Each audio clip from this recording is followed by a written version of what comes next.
c'est quoi le gluten? Mais tu peux manger ça, c'est du pain aux céréales. Ah ouais, même la bière, tu peux pas? Oh, ça va, c'est juste un gâteau.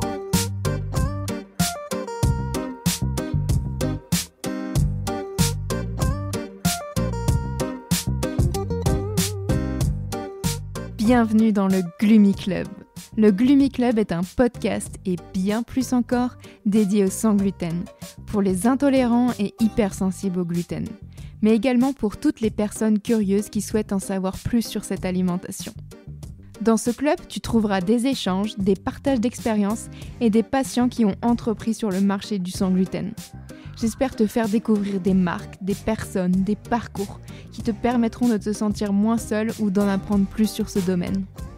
Je suis très heureuse de vous accueillir pour ce nouvel épisode du podcast. Aujourd'hui, je vous fais découvrir ma conversation avec Kim Marco du compte Instagram Les Anecdotes sans gluten.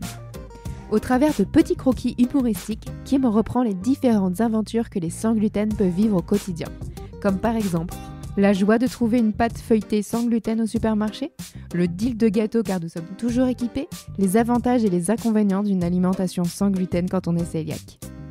Je t'invite à aller découvrir ce conte qui met du baume au cœur et qui permet de te sentir moins seul face à des situations de la vie de tous les jours. Dans cet épisode, Kim nous raconte son parcours avec la maladie cœliaque et l'intolérance au lactose, et comment elle a subi une errance de diagnostic de 2 ans malgré le fait que sa sœur soit diagnostiquée cœliaque depuis la naissance.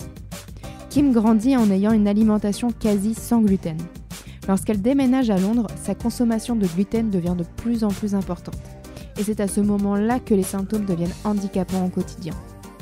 De peur des contaminations croisées, Kim n'est pas retournée manger à l'extérieur depuis son diagnostic à part une seule fois. Elle nous raconte comment elle a envie de se libérer et de revivre normalement à l'extérieur. Je te laisse à ma conversation avec Kim et te souhaite une excellente écoute. Merci Kim d'avoir accepté l'invitation sur le podcast. Donc toi, je t'ai découverte grâce à ton compte Instagram qui s'appelle Anecdotes sans gluten. Donc tu vis à Genève en Suisse, si je me trompe pas. Et toi, ta sœur, elle est née cœliaque et toi, tu as eu une errance de diagnostic sur ta pathologie. Est-ce que c'est bien ça? Exactement. Le diagnostic a été fait alors même en 2012, mais j'ai commencé à avoir les premiers symptômes en 2010. Donc voilà, D'accord. il y a eu 2 ans d'errance, comme tu dis. Et du coup, comment ça s'est passé, toi, justement, le début des symptômes et le diagnostic? Alors en fait, c'est vrai qu'à l'époque, je vivais à Londres. Et puis c'est vrai que j'avais un train de vie, je sortais beaucoup, etc. Donc je mettais un peu la faute là-dessus. Mhm. Pendant longtemps, je me suis dit, bah non, mais c'est normal. C'est les excès, Voilà, si ça. je sortais un peu moins, je serais moins fatiguée. Enfin, des choses logiques. Et puis en fait, c'est vrai qu'au bout d'un moment, je me suis dit, bon, c'est quand même un moment que ça dure. Et puis le temps avançant, les symptômes ne partaient pas, au contraire. Et surtout, en fait, j'ai réalisé que mon alimentation a aussi évolué. Et puis petit à petit, en fait, j'avais pas vraiment l'habitude de manger du gluten de par ma sœur, puisqu'on a grandi en mangeant très très peu. Et du coup, en fait, j'ai commencé à introduire du pain, beaucoup plus de pain dans mon alimentation. Donc c'est très vite allé beaucoup moins bien. Et j'ai consulté un médecin là-bas à Londres. Et puis il m'a dit, bah, non, non, ça va, je vais vous donner de l'acide folique. Ok, D'accord. alors j'étais un peu scotchée. Mais je me suis dit, je regardais ces petites pilules jaunes, là je m'en souviens très bien, je me suis dit, ça y est, c'est ma réponse, je vais aller mieux. Donc je mettais toute ma foi Ton dans ces petites espoir, ouais. pilules jaunes, et en Mm. fait, ça n'a rien changé. Ce qui est d'autant plus surprenant, c'est que là-bas, enfin, la maladie cœliaque et puis toute allergie alimentaire sont quand même très, très reconnues et répandues. Et puis au bout d'un moment, je me suis dit, bon, il faut vraiment que je me prenne en main. J'ai pris rendez-vous à Paris chez un gastro-entérologue Mhm. qui n'a pas tout de suite identifié le problème, et pourtant c'est une gastro-entérologue qui est vraiment top. Et c'est un jour mon père qui a dit, mais et si tu avais la maladie cœliaque en fait? Et là, tout d'un coup, un nouveau monde s'est Illumination. ouvert, voilà. Et puis on a posé le diagnostic, tout est allé après très vite, mais en fait, j'ai malheureusement mis beaucoup de temps à m'en remettre, puisque ça faisait 2 ans que j'en consommais alors que j'avais déjà, entre guillemets, déclaré la maladie cœliaque. Donc là, ça a été un moment après, la phase de rémission a été longue. Ouais. Et du coup, toi, ta sœur, elle était cœliaque depuis la naissance? Oui, en fait, elle a commencé à avoir les premiers symptômes, évidemment, à l'introduction du gluten, donc vers 1 an, puisqu'avant, elle n'en Mhm. mangeait pas. Elle avait vraiment ce physique de petit enfant africain, toute maigre du corps, mais avec l'énorme ventre tout gonflé. Et puis le diagnostic, même malgré le fait que c'était il y a bientôt 40 ans, non, elle n'a pas encore 40 ans, si elle m'entend, elle va être frustrée, mais bientôt, c'était pas connu du tout à l'époque, et pourtant, ils ont réussi à poser le diagnostic relativement rapidement dans mon souvenir. Ouais, donc en fait, toi, tu as vraiment grandi avec une alimentation presque, enfin quasi, sans gluten et donc en fait, quand tes symptômes se sont déclarés, ouais, vous avez pas forcément pensé à ça direct parce que depuis le départ, le gluten était plus ou moins, en dehors de ton alimentation? C'est ça, et puis en plus, Mmh. c'est vrai qu'on n'avait pas vraiment réalisé que ça pouvait survenir au milieu d'une vie, en fait. On peut ne Mmh. pas l'avoir ben, dans mon cas, c'était 20 ans, et puis ça arrive comme C'est ça ça. débarque dans notre vie.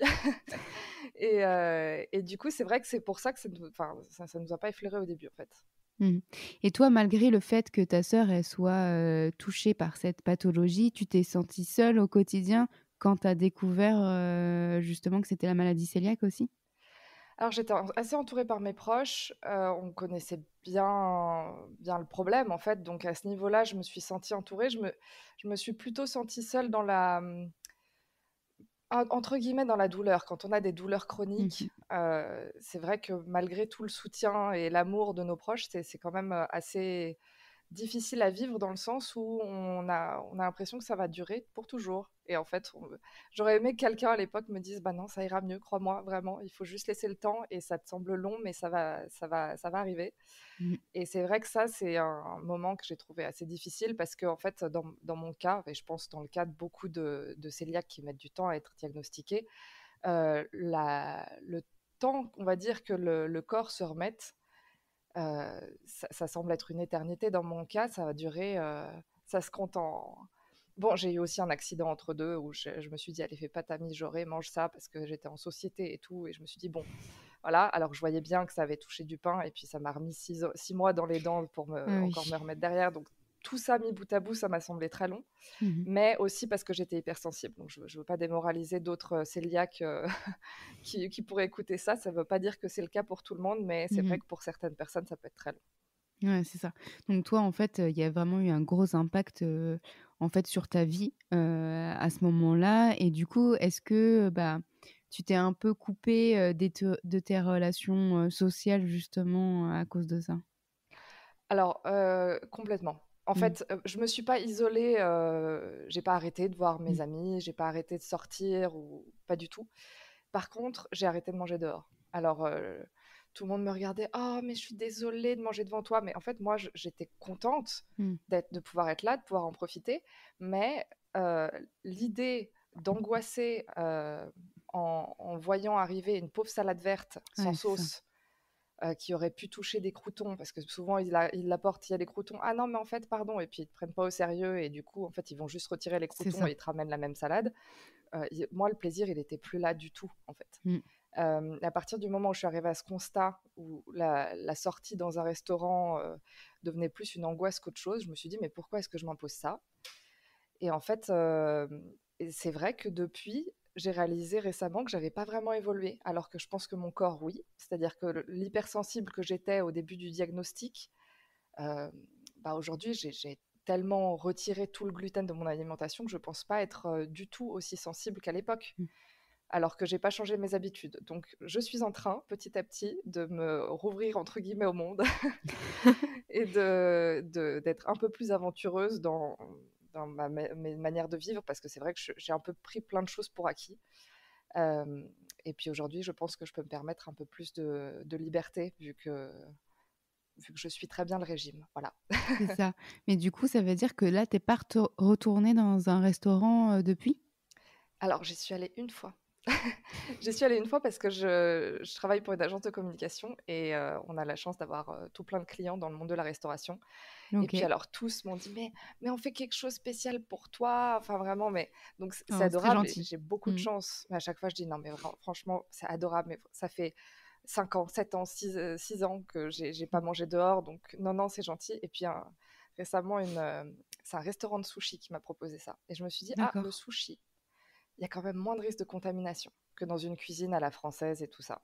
Mhm. Donc je me suis lancée, j'ai eu 0 symptôme derrière et j'ai eu un peu ce... Enfin, ils sont vraiment donné un mal de chien, ils ont fait ça avant l'ouverture, la cuisine était propre, enfin, j'ai beaucoup de Non, chance. ouais, très, très gentil. Mais ça m'a vraiment fait vivre un petit moment, tu vois, de liberté et ça me donne encore plus envie aujourd'hui Mm. de trouver des solutions justement pour revivre un peu plus normalement à ce niveau-là.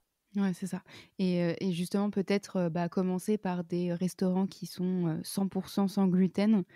Comme ça, tu as peut-être moins cette appréhension d'y aller et après peut-être s'ouvrir à des restos qui sont avec gluten mais qui proposent certains plats et de façon de faire petit à petit, un pas par un pas et ça ira mieux. Exactement. Mais en fait, c'est vrai que les restaurants 100% sans gluten, tu vois, même ça à l'époque, j'avais une mauvaise image parce que Ouais. j'étais beaucoup sur, enfin, tu vois, suivre beaucoup de comptes, etc. Et j'avais lu qu'un brunch sans gluten dans un restaurant sans gluten, enfin, c'était peut-être pas un restaurant sans gluten, mais il y avait un brunch sans Mhm. gluten en tout cas qui avait proposé à une petite fille, genre 7 ans, tu vois, une petite barquette de pain sur la table à son arrivée et c'était du pain normal. Et là, je me suis dit, mais Ah oui, bon, non seulement c'est un scandale, mais en plus, bah, en fait, l'angoisse, elle est toujours là, quoi. c'est ça. Donc, et le plaisir, toujours pas là. On en revient à ça. Donc, finalement, mais je sais beaucoup de chemin depuis, et c'est pour ça voilà, il faut que je change mes habitudes. Ouais, mais c'est justement là tu as fait la première expérience, le resto s'est très bien passé, tu pas eu de symptômes. Comme tu le dis, tu as cet effet un peu de liberté, donc ça va venir au fur et à mesure, il faut se lancer et puis quand on aura fait 2, 3 sans symptômes, ça ira de mieux en mieux. Oui, et puis je sais que, parce qu'à l'époque, la moindre miette, en fait, avait des Mmh. conséquences C'est énormes. ça. Je sais qu'aujourd'hui, beaucoup moins. Mmh. Donc il faut juste que, voilà, c'est moi qui dois évoluer par rapport à ces habitudes que j'ai prises finalement. Mmh. C'est ça. Et du coup, toi, tu habites à Genève, en Suisse. Est-ce que le sans gluten est plus développé, qu'en France? Alors, je dirais pas qu'il est plus développé, mais c'est intéressant comme question parce qu'en fait, bon, si je compare les allées de supermarché, je pense que c'est assez équivalent en termes de sans OK. gluten. Mmh. Mais en fait, j'ai développé une intolérance au lactose en même temps. OK. Et ici, l'offre du sans lactose est hyper développée. Donc, tu vas avoir mais tous les produits, mais du mascarpone au beurre, à la Ah crème, au oui, d'accord. yaourt, mais yaourt plein de saveurs, hein. Euh, Tout ça sans lactose, tout aussi bon qu'avec. Euh, c'est assez génial, ce qui veut dire qu'en fait, maintenant que j'ai des mélanges de farine sans gluten, mes produits sans lactose, je prends n'importe quelle recette, n'importe où, je fais exactement la même chose. Et ça, c'est assez génial parce que enfin, de ce que j'ai vu en France, le sans lactose n'est pas du tout aussi développé. Mmh. Ouais, c'est vrai Après, que c'est... en fait, nous, enfin, en France, il y a quand même, moi, ce que je trouve quand même encore hallucinant, c'est que le sans gluten, il est rangé dans les produits de minceur. Moi, c'est à vrai. chaque fois, ça me fait un peu halluciner. Je me dis, bon, c'est pas grave, on passe outre. Après, c'est quand même généralement les mêmes produits qu'on retrouve. Donc, en fonction des enseignes, en fait, tu vas plus ou moins avoir les mêmes choses. Donc, tu as du pain, généralement, des biscottes, des pâtes, et puis voilà, quoi. Mais c'est vrai que le sans lactose, moi je mange, enfin, je suis pas intolérante au lactose, donc c'est vrai que je fais peut-être moins attention. En tout cas, tu vois, par exemple, sur du lait, tu vois, là, on arrive dans la période de l'hiver, donc tu aimes bien avoir de temps en temps un petit chocolat chaud. Je préfère quand même, tu vois, prendre du lait sans lactose ou du lait d'amande où il y a pas de Mhm. gluten. Mais c'est vrai que le sans lactose, tu vois, par exemple, pour le beurre ou la mascarpone, comme tu en parles, je suis vraiment pas sûre qu'on ait ça autant disponible, en tout cas ici en France.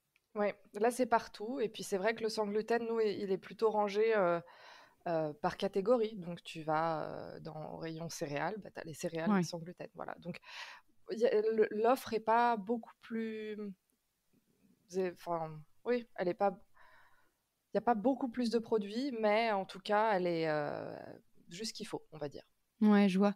Mais tu vois, par exemple, moi, je sais que dans tous les supermarchés que je fais, si je veux des céréales, enfin, je vais pas au rayon céréales. Je vais au rayon, soit diététique, soit le rayon minceur et il y a le tout petit rayon, tu sais, de sans gluten et puis, je suis là à faire toutes mes petites courses et tu vois, ça fait vraiment, je passe pas, enfin, je veux pas dire une personne, pas normale, mais tu vois, enfin, j'ai juste mon petit rayon et puis, c'est bon. Alors que tu vois, si mes céréales sans gluten étaient, rangées, dans le rayon céréales, les pâtes sans gluten étaient rangées, dans le rayon de pâtes, tu passes moins pour, la personne, qui va faire ses mini courses là dans son mini rayon, qui a le droit à 4 produits et puis C'est c'est tout.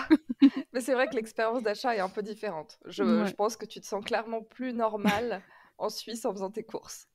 Mais tu sais, j'ai été agréablement surprise par, l'enseigne, dans le podcast, c'est pas comme à la télé, on peut dire des noms de marques, mais tu vois, Super U par exemple, nous en France, ils ont vraiment développé toute la gamme sans gluten. Genre, il y a de la bière sans gluten, tu as tu sais, les préparations gâteaux. Donc déjà, on sait, enfin, je fais mes gâteaux avec, mes ingrédients, mais tu vois, imaginons, tu as des amis qui arrivent, tu pas le temps, tu as des préparations, de gâteaux déjà faites sans gluten. Enfin, l'offre est vraiment très développée et j'ai été agréablement surprise de voir ça. Donc on va vers un mieux déjà, Oui. c'est le Bah, ce qui principal. ce qui est bien, c'est que c'est pas juste, on n'est plus juste au stade de la mode, en C'est fait. clair. Ça, c'était une phase qui était bien parce qu'elle nous a servi pour répandre un peu la connaissance du gluten et des effets que ça peut avoir. Mmh. Mais ça a été compliqué dans notre crédibilité en tant que cœliaque ou Mmh. d'hypersensible, parce que c'est vrai qu'on n'était pas vraiment pris au sérieux à cause de ça. Mais en même temps, ça permet de quand même faire du chemin depuis.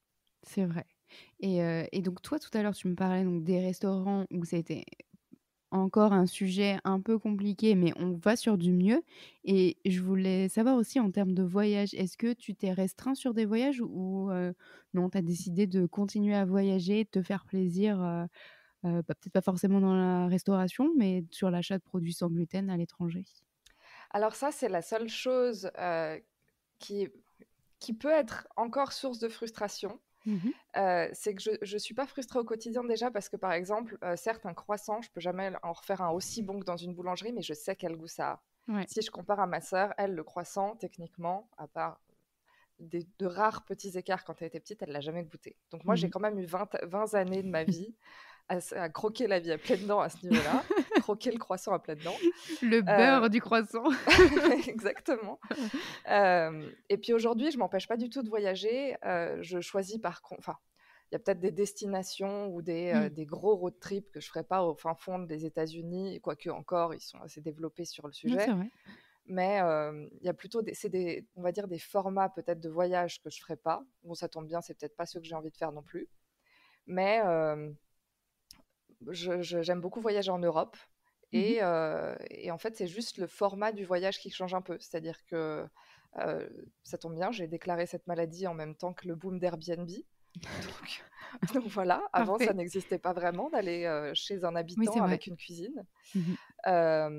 Enfin, chez un habitant, on se comprend. Oui. Mais d'avoir accès vraiment à ça. Donc Mmh. finalement, j'arrive sur place. Certes, alors je pars dans ma valise avec un minimum de survie, hein, n'est-ce Oui, pas? je pense qu'on a tous, la valise de secours. Exactement. Et puis après, j'achète des choses fraîches sur place. Et puis Mmh. voilà. Alors, la frustration dont je parlais juste avant, c'est que, inévitablement, quand on voyage, on va découvrir des choses qu'on ne connaît pas forcément. Et Mmh. puis, on voyage aussi avec le goût. Et ça, c'est vrai que parfois, ça manque un peu.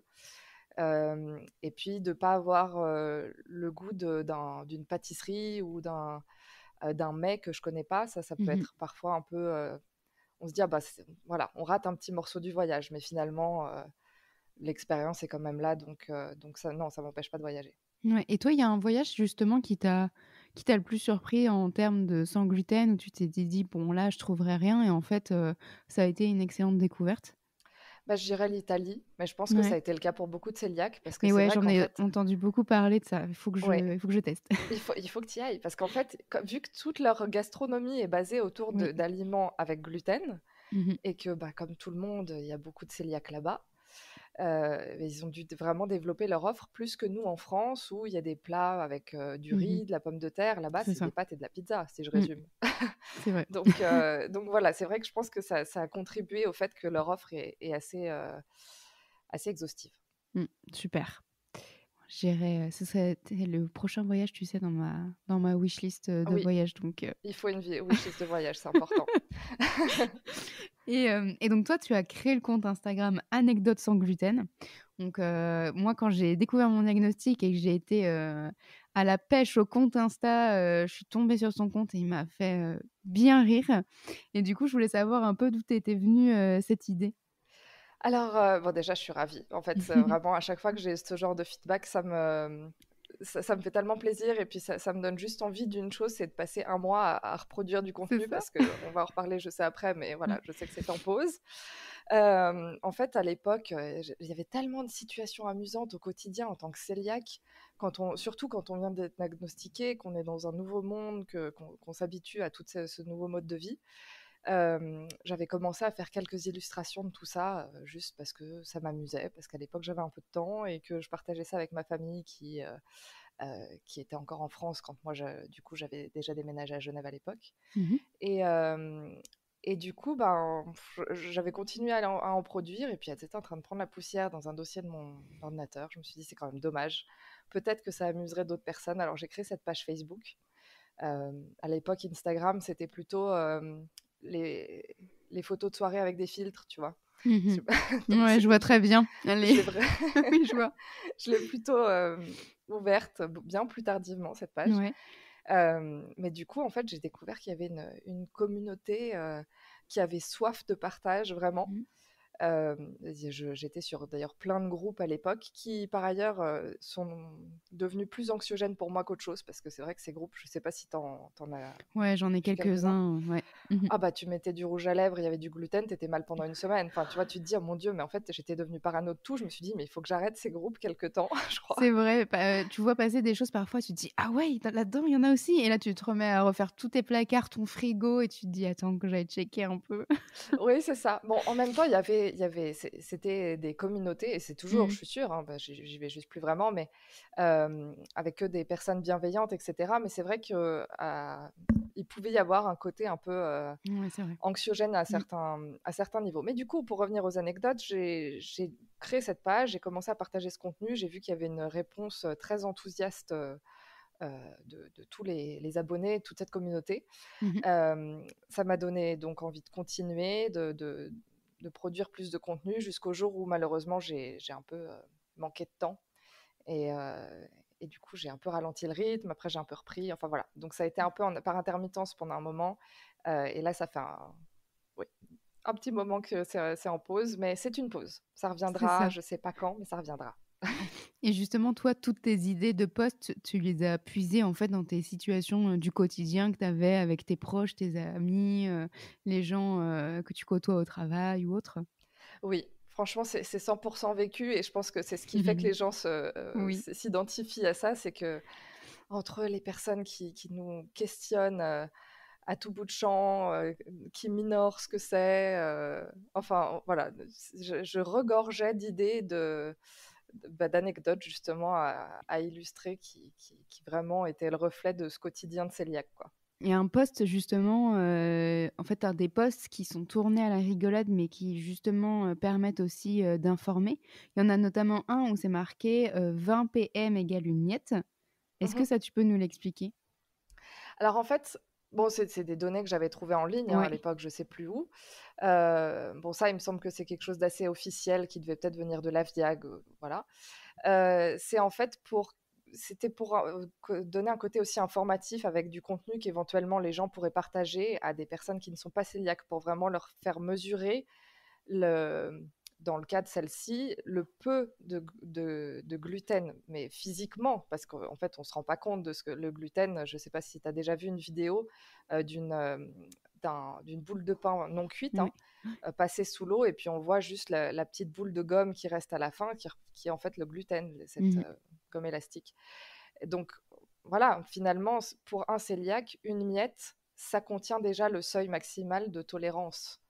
Et c'est vrai quand on est en société, on va dire, les gens mesurent pas du tout ça. Ils disent ah, mais si t'en prends juste un peu, et puis ah, mais croque juste dans le cookie, ça ira bien. Bah non, en C'est fait, ça. pas du tout, absolument pas.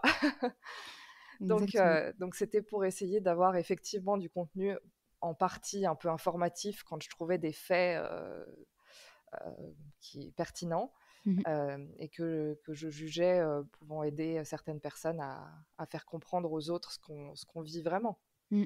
Et tu vois, il y a toute une dimension aussi qui est pas du tout prise en compte par les personnes qui connaissent pas, et ça, c'est tout à fait normal. Mais tu vois, par exemple, ton conjoint, par exemple, qui ne mange pas sans gluten, ne pas utiliser les mêmes ustensiles de cuisine. Typiquement, les cuillères en bois, les planches à découper en bois, c'est des choses totalement à part.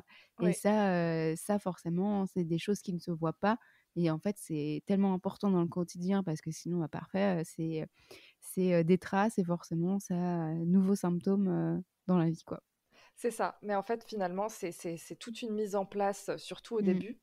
Parce que c'est vrai que quand je parlais tout à l'heure de la phase après-diagnostic qui a été très longue, c'est qu'en fait, il y avait aussi la chasse aux traces.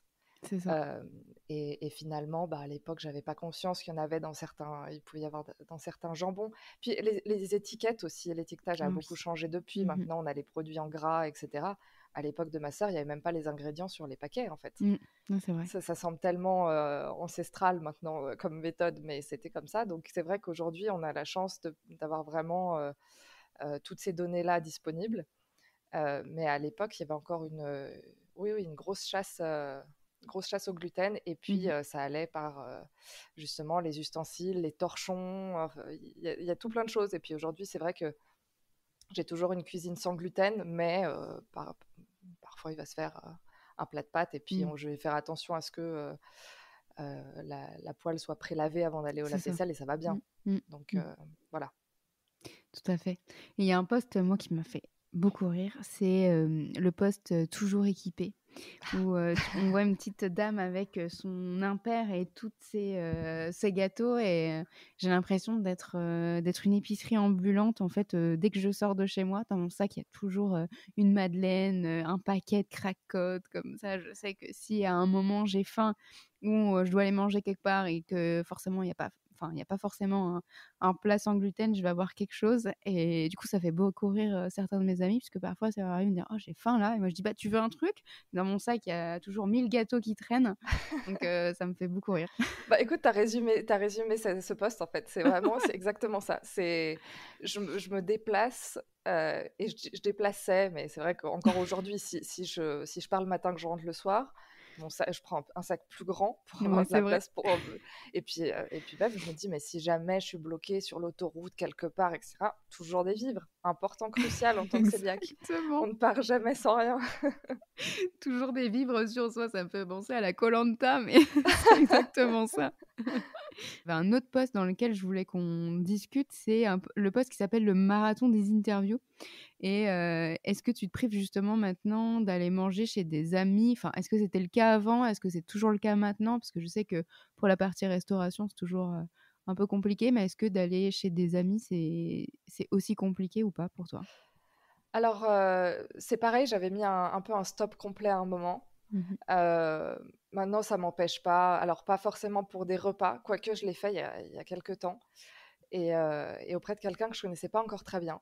Mais je me suis dit: «Allez hop, on se lance» et puis à un moment, à chaque fois, tu sais, c'est un peu tu sais pas trop, est-ce que tu fais un peu ta psychorigide à arriver et dire: Mm. «Bon et alors, est-ce que ça a touché ici et ça?» et du coup, tu fais le marathon d'interview justement Ouais, c'est ça. et puis déjà, surtout avec les fêtes qui arrivent, là, tout le monde va bien Mm. comprendre ce dont il s'agit. Mais, mais là, du coup, j'ai pas voulu trop insister. Je me suis dit, bon, allez, sois cool, voilà, on essaye. Et puis tout d'un coup, je vois qu'il est en train de couper du pain sur une planche. Je me dis, oh là, alors déjà, Ouh là les là miettes là. qui volent de partout, la planche à découper, qu'est-ce qui est autour. Donc j'arrive discrètement, je lui dis, juste pour être sûr, hein, t'as pas prévu de couper la viande sur cette même planche? Ah bon? Je dis, ah, mais alors, en fait, Mm. il allait le faire si je lui avais pas dit. Et là, je me suis dit, ah bah franchement, il faut vraiment que je reste psychorigide, en fait, parce que Mm. quand les gens savent pas, ils se disent, bah bon, elle mange pas de pain, mais les contaminations Oui, par c'est ça. surface ou autre, ça semble complètement improbable pour les gens qui connaissent pas finalement. Tout à fait. Moi, quand j'en parle aux personnes autour de moi, à des amis, il y a personne qui pensait à ça. Donc, c'est moi qui l'explique justement. Mais c'est vrai que bah, ils sont pas, c'est pas leur. Nous, c'est un peu notre domaine d'expertise parce que tu vois, au quotidien, on est habitué. Mais en effet, pour des personnes qui connaissent pas, bah, on est obligé de faire une mini, j'aime pas forcément, enfin, mini pédagogie, j'ai envie de dire, Oui, sur le domaine. Donc c'est une sûr que c'est pas formation inné, quoi. directe. Exactement. Viens avec moi, je vais te former. Et puis, mais c'est pour ça que tu vois, au départ, moi, quand j'ai eu mon diagnostic, et bah, justement, pareil, je voulais plus aller manger à l'extérieur. Aller chez des amis, c'était tout de suite, compliqué parce que je savais que, bah, il y allait y avoir des contaminations croisées, que, ben, tu vois, parfois, ils mettent des choses dans des bols, mais bah, tu pas l'étiquette, tu pas le papier, donc je sais pas si je dois le manger ou pas. Et donc je préférais inviter des gens chez moi et leur dire: «Non, non, venez», comme ça, je sais que c'est moi qui cuisine et je sais que, bah, ce que je vais proposer, je pourrais, le manger et que ce sera moins compliqué, en fait, d'aller chez la personne et devoir me justifier sur, l'ensemble, des plats, en fait. Mais c'est ça, et puis je trouve, tu vois, à partir du moment où tu vas avoir j'en sais rien, des tucs, des flûtes feuilletées, là, ça remet partout ces Oui. flûtes feuilletées. Là, tu te dis, mais alors du coup, elle prend les flûtes et puis ensuite elle va prendre les chips qui, elles, sont OK, mais du coup, les chips, en fait, elles sont pleines de flûtes. Enfin, ça devient un peu le casse-tête. Donc finalement, tu as ton petit coin sur la table de l'apéritif et puis t'es très Mmh. bien, mais il faut forcément cadrer un petit peu. Oui. C'est comme, tu sais, quand tu fais, je sais pas, du houmous ou je sais pas, des choses, Le justement dip, un peu à tremper, voilà, c'est ça et que voilà. tu tends moi, ça m'arrive, tu sais, j'en fais 2 comme ça, j'en mets à chaque bout de table et je me dis: «Bah, le mien, il est à droite», tu vois? Et là, je vois quelqu'un qui va tremper avec son morceau de pain, je suis: «Non, C'est pas foutu! celui-ci, touchez pas celui-ci!» Ah, une La folle, vigilance tu de sais? 5 instants. C'est ça. Et du coup, bah, justement, toi, est-ce que tu as envie de le relancer un peu, ce compte Insta ou ce groupe Facebook, d'anecdotes? Oui, alors, bon, en plus, bon, sur Instagram, il y a plein d'illustrations qui sont sur Facebook que j'ai pas encore postées. Donc, techniquement, je pense que de nos jours, plus grand monde n'est sur Facebook. Donc, peut-être que plein de monde n'ont pas encore vu celle-ci. Et puis, j'en ai même encore quelques-unes que j'ai pas postées, tu te rends compte? Oh là là, j'ai hâte de voir C'est- ça, j'ai hâte de voir ça! Donc, il faudrait que je reprenne, mais je pense que j'essaierai de trouver peut-être un format Mmh mh. qui me prenne peut-être un peu moins de temps à faire. Enfin, voilà, c'est juste que j'ai aussi un peu réorienté mes activités et le temps Ouais. libre que j'ai vers des choses plus globales, des illustrations, j'allais dire plus génériques, mais en fait, qui sont pas orientées spécifiquement sur le sans gluten. Ouais.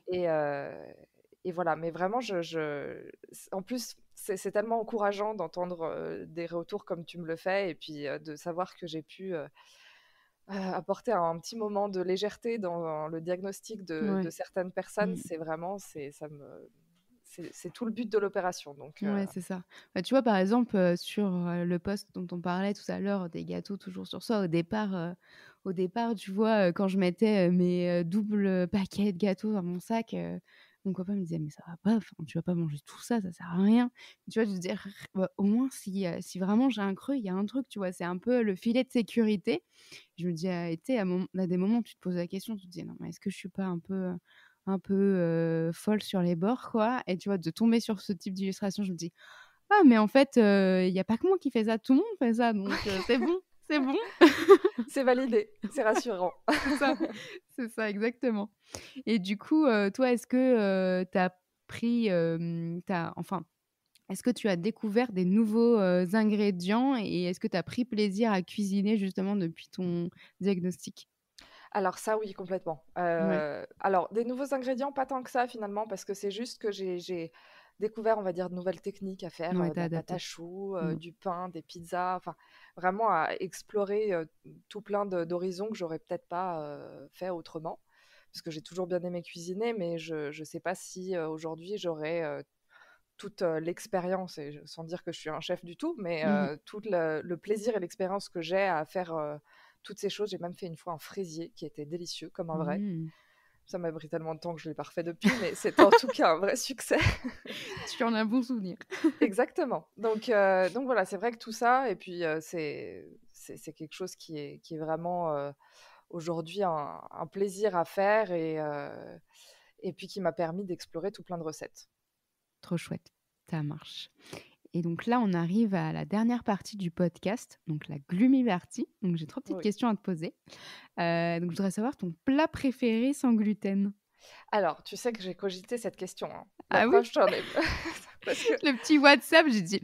Alors moi, j'étais en train de réfléchir. Je dis, je pose la question aux gens, mais lequel, pour moi, c'est quoi le plat préféré? Mais en fait, c'est pas facile parce qu'en fait, je pense que ce qui intéressera peut-être les personnes qui nous écoutent, c'est la recette sucrée qu'il faudra que je te livre, parce qu'il faut que tous cœliaques connaissent cette recette, c'est les financiers. Ah ouais, alors ça, je veux bien. Elle est... En plus, tu as besoin d'un voile et d'une fourchette, et puis tu mets au four, donc c'est assez incroyable. Mais on va dire que je ne vais pas non plus en manger tous les jours pour autant. Moi, tu me mets devant un gratin dauphinois avec un steak et des haricots verts, je suis ravie. Voilà. Donc, mais je ne sais pas si, vu que c'est un plat naturellement sans gluten, tu vois, je ne sais pas si ça répondait très bien à la question. Donc, je dirais plutôt les financiers. Les financiers, il y en a des très bons. Donc, je veux bien la recette sans gluten, ça m'irait très bien. Avec plaisir. Ton compte Instagram préféré sans gluten? Alors ça aussi, c'était pas facile, mais je dirais chez Grégoire. Je connais pas, tiens. Alors, à l'époque, je l'avais rencontré virtuellement. On avait échangé de rapides messages, mais sur un des groupes que je suivais. Ouais. Et en fait, il était à l'époque étudiant, il me semble. Il faisait juste des photos, des belles photos de recettes qu'il faisait, etc. Et puis, il s'est lancé. Il a ouvert à Lyon une pâtisserie. Ah oui, je viens de voir ça là sur Insta. Chez Grégoire Pâtisserie, c'est ça? C'est ça. Et en fait, déjà, j'ai trouvé très inspirant qu'un si jeune, quelqu'un de si jeune se lance dans une aventure comme la pâtisserie, et d'autant plus la pâtisserie sans gluten. Et j'ai trouvé très rassurant de se dire qu'on a la maladie cœliaque, mais on peut faire des si jolies choses. Tout à fait. Voilà, je trouvais ça incroyable ce qu'il réalise. Et ça, c'était une petite bouffée d'optimisme à chaque fois que je voyais ses réalisations. Je suis sur son compte Insta, là, ça donne envie. Hein, le chou poire mûr, là. Oh là là. Faut aller à Lyon. Je vais me faire un petit week-end à Lyon, grâce à toi. Tu vois, les destinations, en fait, faut les choisir en fonction de... Oui, c'est ça. Non, mais moi, si je choisis mes destinations, c'est juste pour la nourriture. Hein. C'est juste les comptes Insta que j'ai repéré. Et du coup, ton restaurant préféré sans gluten, étant donné que tu fais peu de restaurants, est-ce que tu en as peut-être spoté quelques-uns sur Insta ou autre qui te donnent envie, que tu aimerais tester? Alors, bon, il y a le traditionnel no glu, je pense qu'il est très très connu. Ouais. Non, à la base, j'allais te répondre chez moi parce que j'essaie de faire comme si j'étais au restaurant. Parfois, je me dis, alors là, imagine que c'est quelqu'un qui t'a préparé. En fait, c'est vrai que ça manque un peu de se dire, j'ai pas fait d'effort, j'ai commandé sur une carte et on m'apporte le plat. Et peut-être qu'on le savoure pas de la même manière que quand c'est nous qui le faisons. Mais c'est vrai. Voilà, donc effectivement, j'ai pas trop de réponse à cette question pour le moment. Mais si on se reparle dans quelques mois, j'espère que je pourrais mieux répondre. Pas m'envoyer. Mais on peut dire, tu vois, sur Insta, tous rendez-vous chez Kim, le meilleur restaurant sans gluten. Je vous fais des financiers, c'est bon. Trop chouette. En tout cas, n'hésite pas à me l'envoyer. Je la diffuserai parce que ça m'intéresse beaucoup. Écoute, avec plaisir, vraiment. Super. Merci beaucoup, Kim, pour le temps que tu nous as accordé et toutes tes réponses. Merci à toi, Lorraine.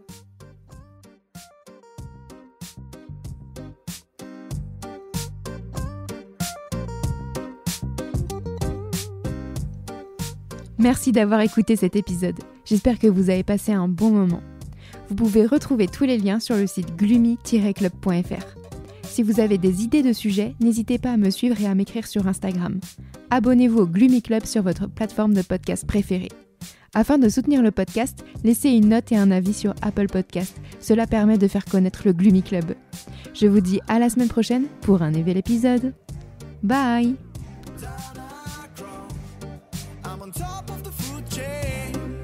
Watching you fall, watching you